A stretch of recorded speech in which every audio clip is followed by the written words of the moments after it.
yourself a book. When you get there, you find the book you need, but you find a whole lot more. You find all the services that the library has in store. There are stories for the kids, and films and videos for you. Periodicals and reference to help you do the things that you want to do. There's music and there's art and there's literature for free. And best of all, smiling, friendly faces that you see. It's a people place, the library.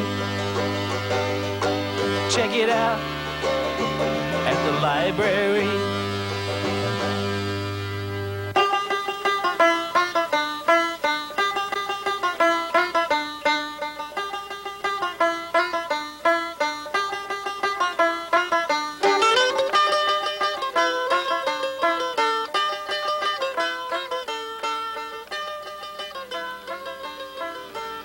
I think T.S. Eliot was the first big influence on me, especially the love song of J. Alfred Prufrock.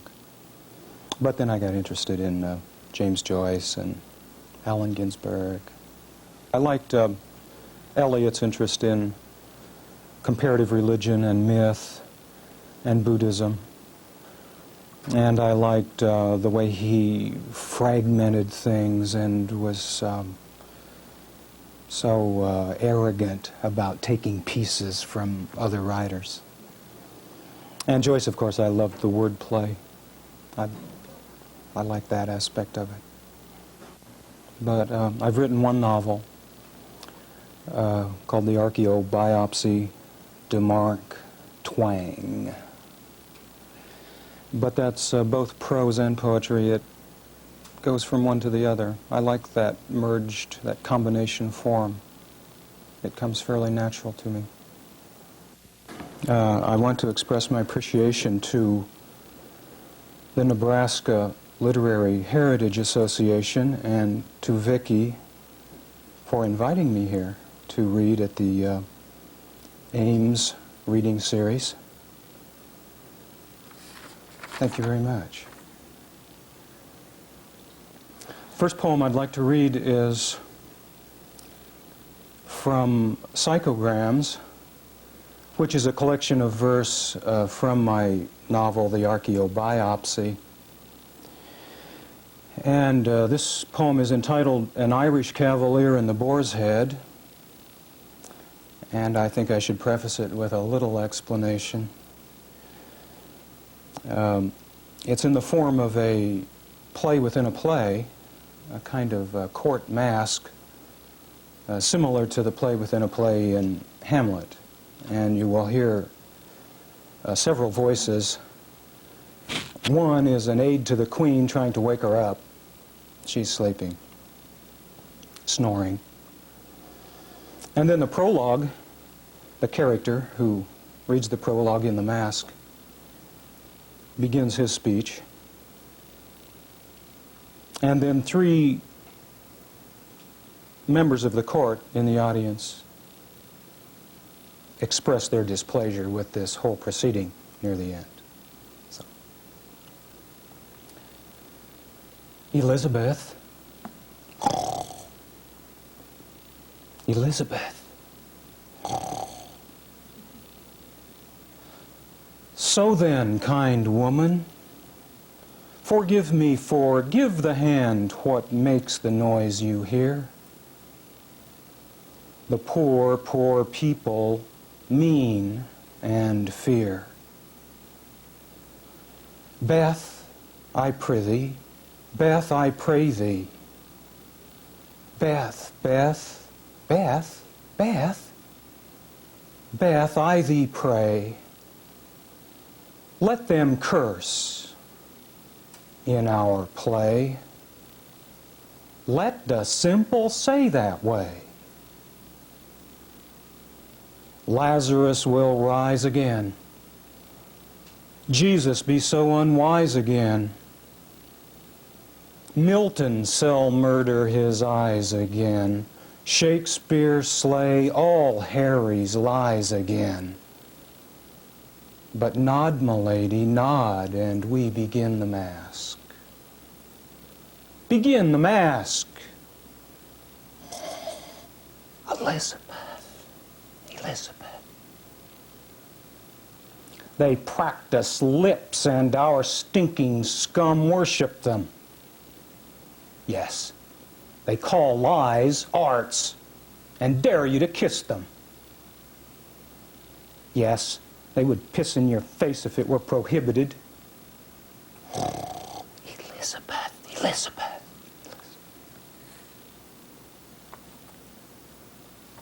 Next piece is untitled. It's self-explanatory, also from Psychograms. Got a good seat for the famine? Or gonna tape it and watch it later? Unafraid of toxic wastes? Glad they lowered your electric rates? Non-alcoholic? Never smoked? Checkups thrice per year? Certain, healthy, prosperous, proud? Happy children, got it made? Nice home, warm bed, got laid? Maintaining weight, definitely not obese. Young, strong, erect, desired, insured, and wealthy. Longevity secured. Wife still love you, more than ever. Educated, daily reader. Concerned, committed, well-informed. Look good in clothes. Slender, smiling. Cool drink. Nutritious snack. Got a good seat for the famine? Well, I was born in 1943, in March, which I learned later was just about the time the death camps got into operation. In 1953, when I was 10 years old, the main topic of conversation among the adults was the Korean War.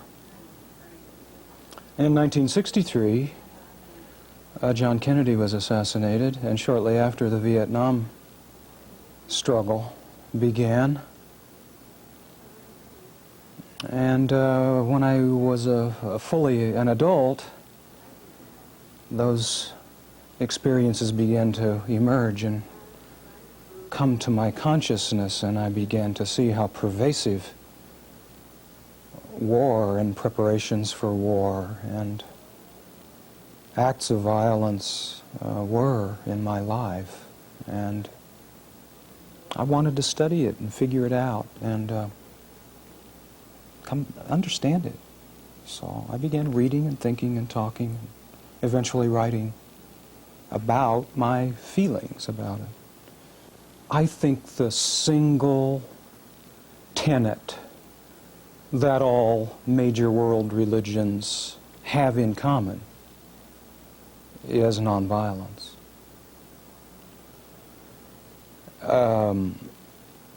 And I think that any kind of religious fulfillment probably has to somehow come to terms with that principle of world religions. And I did. What follows, then, is a short piece of prose from the novel Archeobiopsy.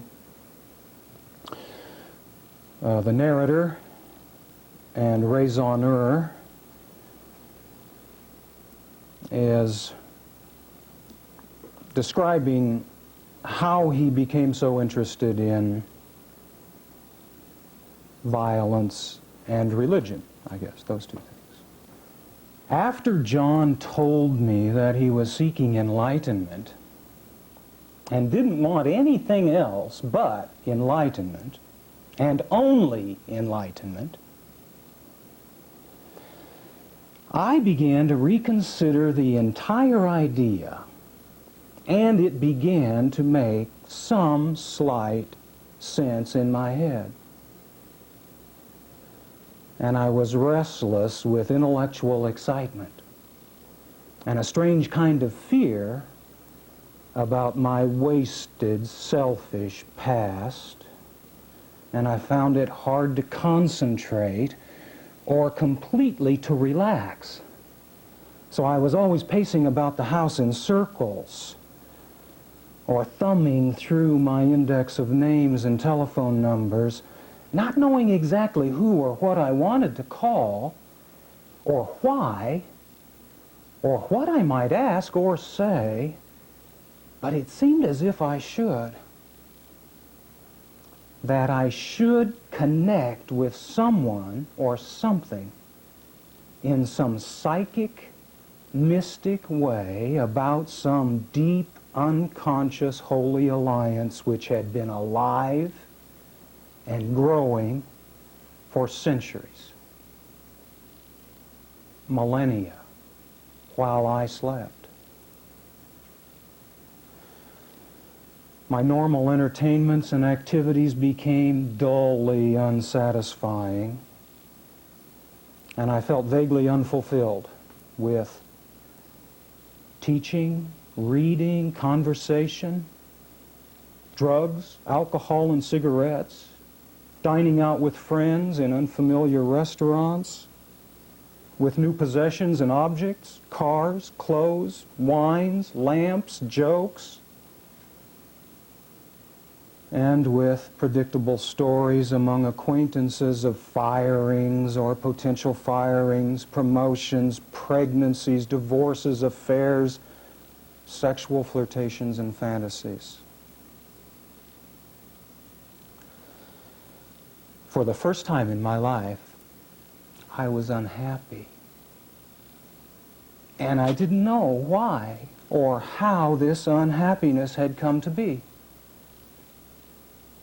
For I had always been inwardly exuberant and self-loving and secretly thrilled with the daily risks, chances, betrayals, threats, and desires of ordinary life. I had felt that I was a good person, that my double and triple lives and personalities cunningly enacted among my parents, my wife and children, my students and colleagues, among my bohemian friends and acquaintances, were acceptably moral and proper, given the degree of dishonesty and suppression taken for granted as a matter of course in American suburban living. I'd been making progress.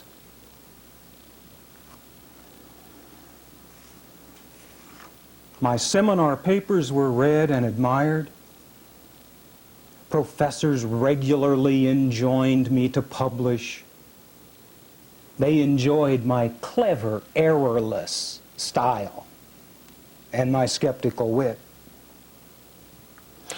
I was expert at the prevailing academic method, which was to prove, supposedly, some philosophical or psychological mot by adducing lines and words from the text and from other secondary exposition. All this termed evidence by the scholars of the humanities and arts, themselves locked in an economic death struggle with scientists whose proofs, capital P, were practical and produced wealth or controlled enemies. I seemed assured of a permanent, well-paying job in a private liberal arts college. Should I wish eventually to move to a state university, and at that time I did not, that too seemed possible. My career seemed set. My marriage was a comfortable compromise. My 2 children were healthy, athletic, intelligent, and optimistic. I had accepted the grim, meaningless busywork of American education, the greed and power of academic competition. After all, I had succeeded at it. I had won and had been rewarded for my intelligence and success. I was smart and good with words, shrewd, voluble, sarcastic, and I could win again. I had embraced the lies and denials of society.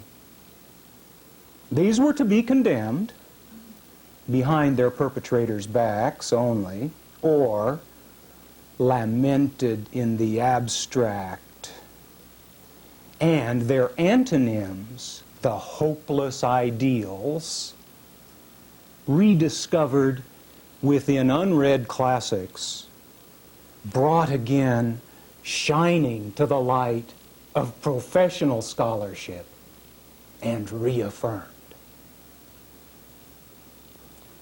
By the conventional American standard, I had led a dissolute life. But I was no real rebel.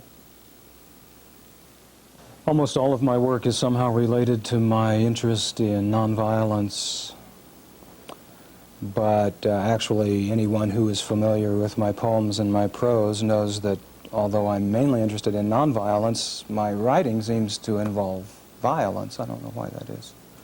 But I'm also interested in the effect of violence, especially organized violence, on the individual human personality, the psychology of it, especially the depression, meditation, religious values. Those are my main themes, I think. The novel really is an effort to explain why this is going through this man's mind. It's called Ode to Joy.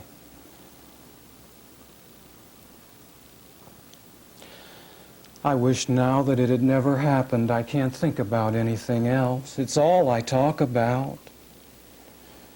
Everyone is sick of hearing it. I know it's wrong. I'm not trying to get out of it. Even my wife is totally disgusted with me. She says I'm rude and obnoxious. My conduct at parties embarrasses her. I refuse to listen to anyone else. I won't go home. I antagonize our hosts. Their guests say I'm deluded. I think I'm having a good time. I'm trying to have fun, enjoy myself, loosen up a little, get drunk, go for it, shout, act. It's true. I can't be happy. I drink too much, I'm stoned all the time, I'm dependent on coffee and cigarettes, I have a bad reputation, people never know exactly what I might do. But I have my limit. I'm moralistic, self-righteous, hypersensitive to criticism, always denying my own faults, uncooperative, deranged. I'm dragging everybody down. I'm no fun to be with anymore. I ought to talk to a psychologist. I don't believe in church. I'm so self-centered. It's all I. It's so hard to control. It's so hard to control. We've got to put it behind us. We've got to look to the future. It's no good talking about it all the time. There I go again. I'm so proud of myself. I'm allowed know-it-all. I don't have any practical applications. I'm not doing anything about it. I've got to do something about it. I'm going to do something about it. I'd rather be by myself. I don't care if they don't like my company. It's teaching that's driven me crazy. Questions, questions, questions. I should get out. How? Now what will I say to them? They'll never want to see me again. If we meet, it will be tense and uncomfortable. We won't want to be doing it. It's sad it all had to work out this way. It's my fault. I've become antisocial. I don't have any friends. I don't like to go out. I don't know how to enjoy life. I'm obsessed. I'm trying not to exaggerate. At first, it was just a curious disbelief. Then a lamp in my dream. Then heaven. Then arguing and arguing and arguing. I'm still arguing. I'm always arguing. Every conversation is arguing to me. I act like I'm insane, like I'm the judge, irrational, bizarre. I resent these accusations. They haunt me. I take them to heart. I meditate, focus upon them, suffer. I'm sorry about it. I want to be kinder. I'm tired of it too. I'm sorry I keep doing it. I don't want to do it anymore. I'm serious about this. I know I'm repeating myself. I am ashamed. It hurts to admit. I hate myself when I act so pompous. I feel so sad. I threw up this afternoon.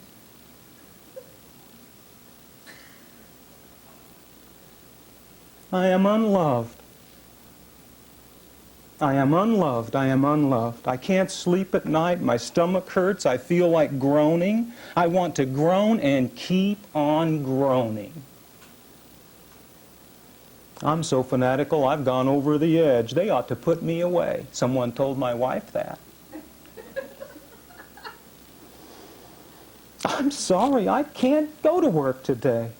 I'm sorry I can't go to work today. Inside, I'm always crying. My heart is always aching, aching, and aching. If I start, I'd never be able to stop. If I start, I would just cry. I read the morning paper. I watch CBS TV. I try to see the good side. I like cheerful people. Inside, I'm always crying. My father is there. Do you want something to cry about? I'm terrified. With his belt as hard as he can. I have no one. This happens every single day. This goes on for years. I have no other memory of my father until this stops. I'm totally helpless, totally at his mercy. I take it out on my brother. I tease him. He begins to hate me. I'm left with my guilts and regrets. Last week a student wrote, I know who I am. I don't want to be me. I can't explain why I did it. I don't want it to be.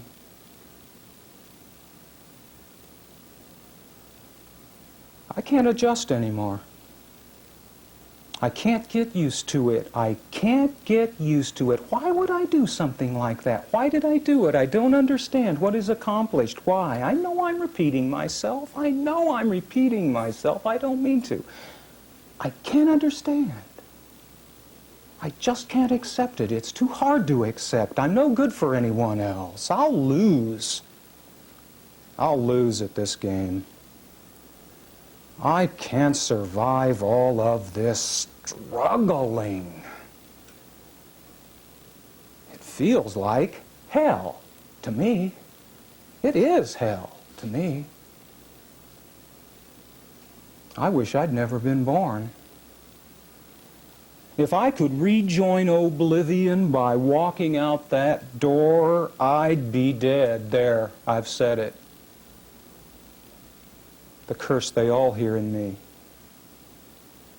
I've given up. I don't care anymore. I know I shouldn't feel this way. I don't have good mental health. My stomach is tearing. My heart aches. Don't touch me. I don't want any help. I don't want anything. I don't have any goal. My life is mixed up. I can't earn a comfortable living. I don't understand debt. I don't have any money. I can't work any harder. I can't do any more. It won't get any better. My condition won't improve. I refuse medication. I'm suspicious of doctors. I don't know how to sing. I can't carry a tune. I'm too shy to be dancing. I have no appetite. I don't like to go shopping. I feel guilty at restaurants. Neckties choke me. I'll always be this way. I'll always be sad. I'll always be spoiling it for them. I'll always be spoiling it for everybody else.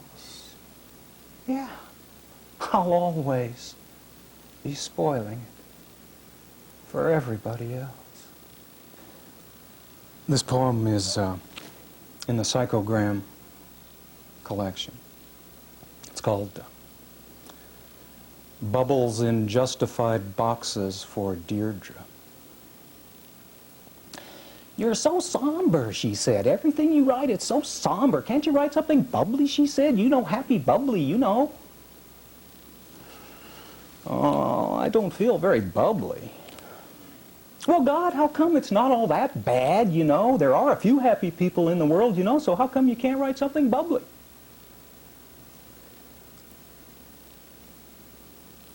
There's so much killing. God, you're really heavy duty, aren't you? I mean, I know there's some bad stuff in the world, but I'm not... God, I'm going to get my lines from smiling, not crying. That's a good attitude. Well, is that the best you can do, really? I mean, can't you say something a little happier, God, than that? I mean, I know it's a dog-eat-dog world, but it's... Jesus, you know, you can't take on the problems of the whole goddamn world. I mean, Jesus. I keep one eye on the killing, so I get the whole truth. God, Gary, your friend here is really heavy duty. I mean, is he always so serious? Good Lord, talk about somber. I've known some somber people in the world, but God, I've been trying to get him to loosen up a little bit. Laugh bubbly, you know, but it's God, not all negative, you know. People do laugh, right? Bob's not somber, he said. I don't think he's somber. Just wait till you hear him read from the Egyptian funerary rites. Well, he sure seems somber to me. I mean, God, I read his poems and they all sound so somber I have to sit and try to figure out of them what he's trying to say. Well, you know, Jesus, can't you just write them so we can understand them? You know, what do they all mean anyway? I don't feel very somber.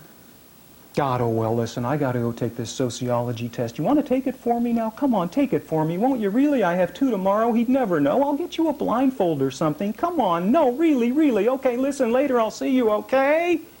And you write something bubbly, okay? Really, okay, bubbly. I mean, come on, bubbly, bubbly. You know what I mean. You know what I mean. Really, you know, don't be so depressed. I'm not depressed. She thinks you're too somber.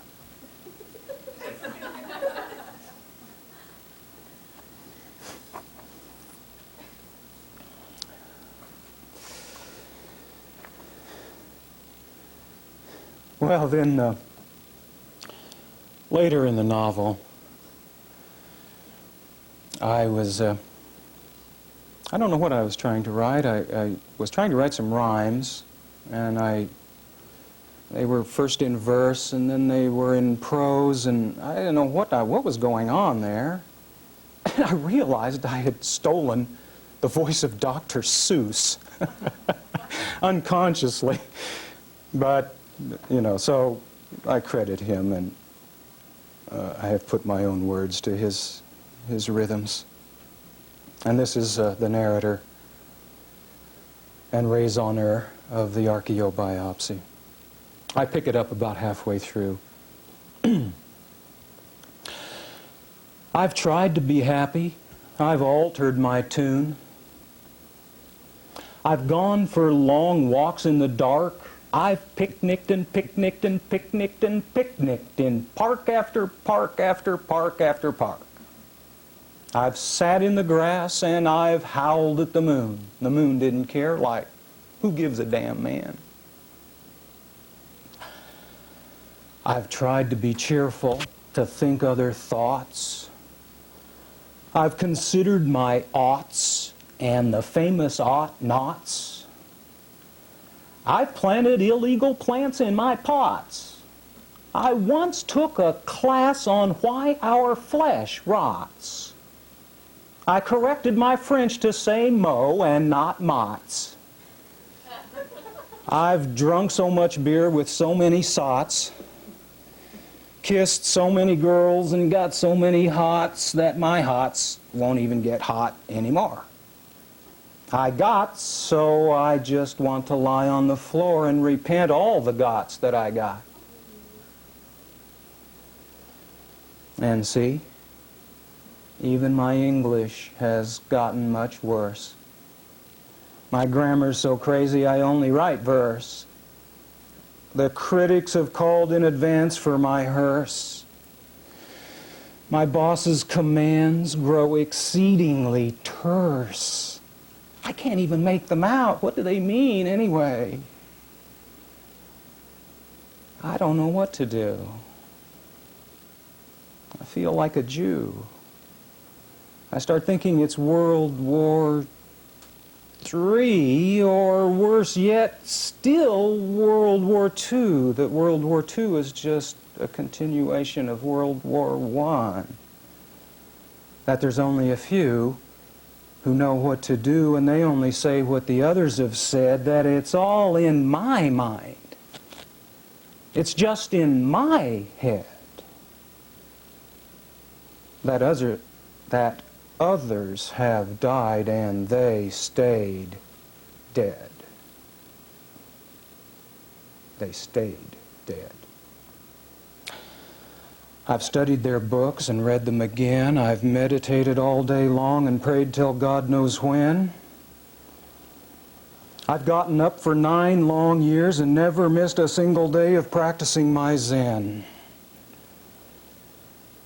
I've taken breaths that reached so deep I thought I'd never sleep again, so rested did I feel. I gave up meat. I massaged the feet of a man I'd never met. I thought if I could just say, hi, just wave and make no alibi, concentrate my energy in how to say goodbye, learn the perfect rhythm for a sigh, stand up straight, be a man, look you in the eye, that if I did that every day, for day after day after day after day, that the truth would come clear, that friends would live near, that we'd spend every night in the white of the light. If the night itself didn't disappear, and it sounds funny now, but then I really thought it might.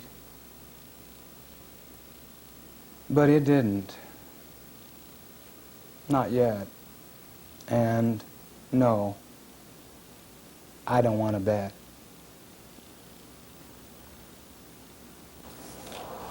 Well, that completes the selections I'd picked for this evening.